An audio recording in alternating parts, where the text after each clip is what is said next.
Hi అండి, నేను మీ లావణ్య. ఈరోజు నేను మీకు ఒక్కసారి తింటే మళ్ళీ మళ్ళీ తినాలనిపించేలా పాలకూర పచ్చికారం ఎలా చేయాలో చేసి చూపించబోతున్నా. ముందుగా దీనికోసం 2 పెద్ద పాలకూర కట్టలు తీసుకొని శుభ్రంగా కడిగి చూడండి ఈ విధంగా చిన్న ముక్కలుగా కట్ చేసి పెట్టుకోవాలి. ఆరోగ్యానికి ఎంతో మేలు చేసే ఈ పాలకూరని ముందుగా స్టవ్ ఆన్ చేసి ప్యాన్ పెట్టుకొని ప్యాన్ వేడయ్యాక 2 స్పూన్స్ ఆయిల్ తీసుకోవాలి. ఆయిల్ వేడయ్యాక 2 స్పూన్స్ మినపప్పు, 1 స్పూన్ ధనియాలు, 1/2 స్పూన్ జీలకర్ర వేసుకొని 2 ఎండుమిర్చిని వేసుకొని వేయించుకోవాలి. అన్నింటినీ ఒక్కసారి ఈ విధంగా కలుపుకోవాలి. చూడండి ఈ విధంగా మాడిపోకుండా వేసుకున్న ఇంగ్రీడియంట్స్ అన్నీ కలర్ మారే వరకు వేయించుకోవాలి. చూడండి ఈ విధంగా వేయించుకుంటే సరిపోతుంది. వీటిని చల్లారాక మిక్సీ జార్లోకి తీసుకొని మెత్తని పేస్ట్లా చేసుకోవాలి. ఇప్పుడు అదే ప్యాన్లోకి 2 ఆనియన్స్ని తీసుకొని చూడండి ఈ విధంగా సన్నగా కట్ చేసి వేయించుకోవాలి. ఆనియన్స్కి సరిపడా సాల్ట్ యాడ్ చేసుకొని అన్నింటినీ వేయించుకోవాలి. చూడండి ఇప్పుడు 2 ఇంచుల చింతకాయని యాడ్ చేసుకోవాలి. చూడండి ఆనియన్స్తో పాటు చింతకాయని కూడా వేయించుకోవాలి. ఈ విధంగా వేయించుకుంటే సరిపోతుంది. చూడండి ఈ విధంగా ఉంటే సరిపోతుంది.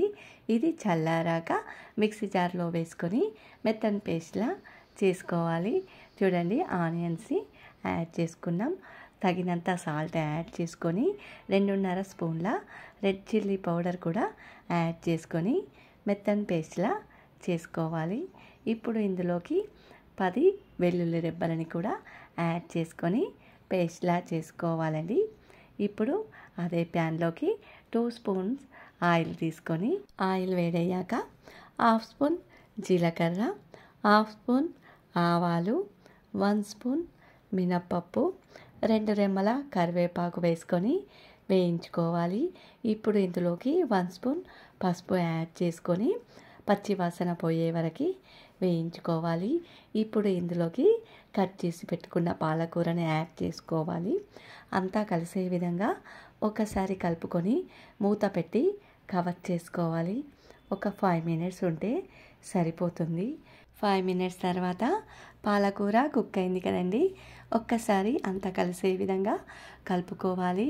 ఇప్పుడు మిక్సీకి వేసుకున్న కారం పేస్ట్ని యాడ్ చేసుకోవాలి.